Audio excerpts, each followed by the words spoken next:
Hello, welcome to Good Gold and Bad Defending Manchester City against Leeds edition. As Manchester City slowly hunt down and destroy Arsenal's hope of winning a title.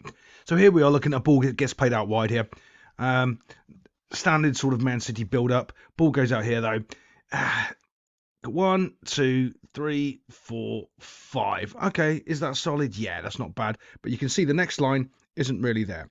Okay, the ball has literally just been played, so we can kind of forgive them for that, even though they need to be back a little bit.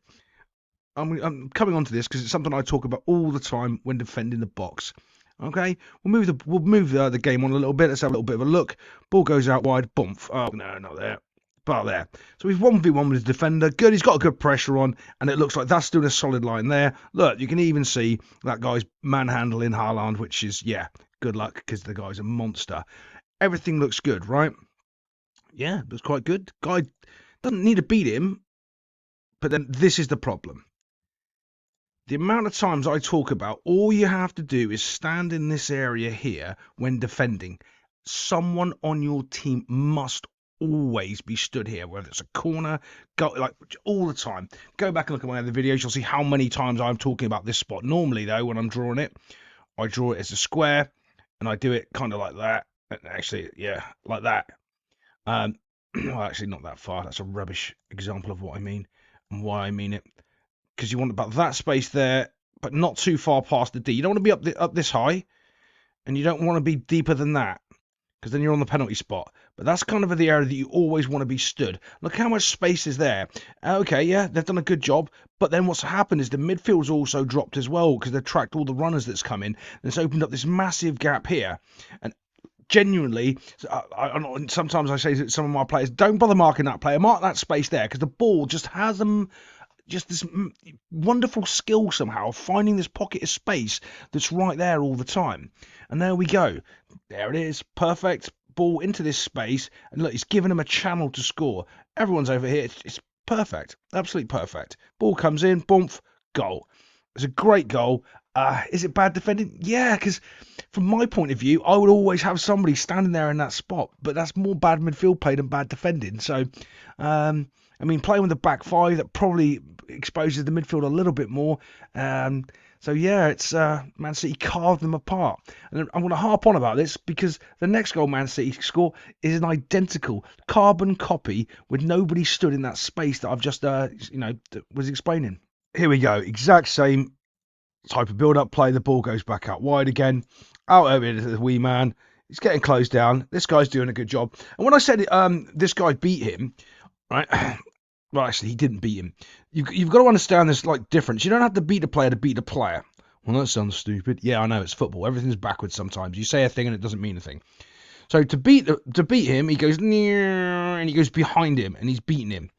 Well, last time he beat him, and all he did was meow, and he ran away from him into the space so he could get his pass off. Is it beating him? Yeah. Is it beating him? No. It's the same thing. It's one of those weird oxymorons where the defender hasn't been beaten, but he has been beaten. This guy's managed to get the pass off away from him, even though he hasn't actually gone around the player and gone around him. So you've got to sort of understand those two differences. So let's watch it forward as it goes.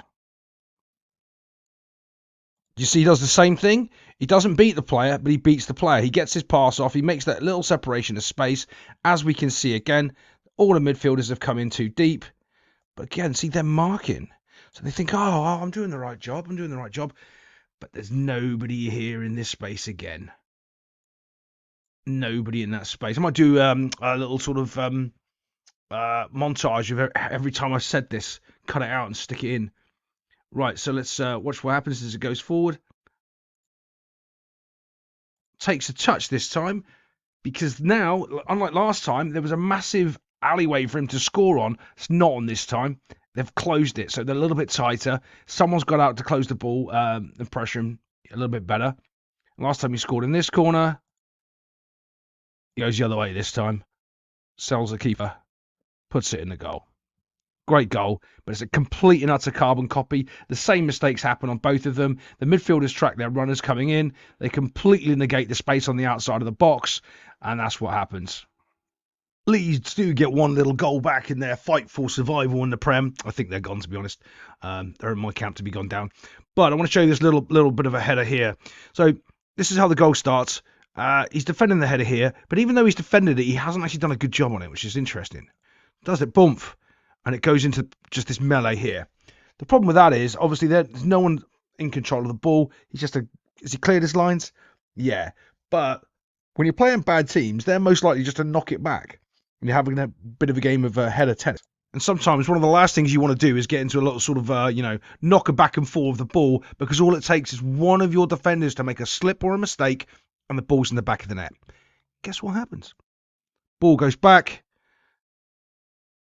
Defender goes and makes a slip, misses it completely. Don't know what's happened here. They're having a bit of a cuddle on the floor. And because he makes that mistake there, from just an innocuous ball out, an innocuous ball back in, all of a sudden, Leeds grab a goal. Goals change games. If there was enough time left, I don't think they would. I saw a bit of the game. They weren't. Man City weren't really going for it. They missed so many chances and a penalty. They could have ended the game and put another goal in. So I don't think they were really under any threat of them coming back into it. But it is bad defending. This guy here has made a mistake because he's been put under pressure from these little passes of these 1, 2, 3 balls coming in like this that didn't need to happen, because all he had to do with his header.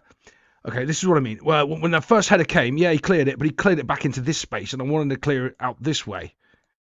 So that couldn't have happened. If the ball goes out wide from your header, it's very hard for them to knock it back in because there's less people out wide, but there aren't in the middle. There was 2 waiting for it. One of them knocked it in, and then we had this sort of coming together, and then he beats him and slots it in the goal, and it's a good finish. But it comes from the bad defending. I'll see you next time on Good Goal and Bad Defending. And I'm going to try to make more coaching points and try to keep more consistent for you.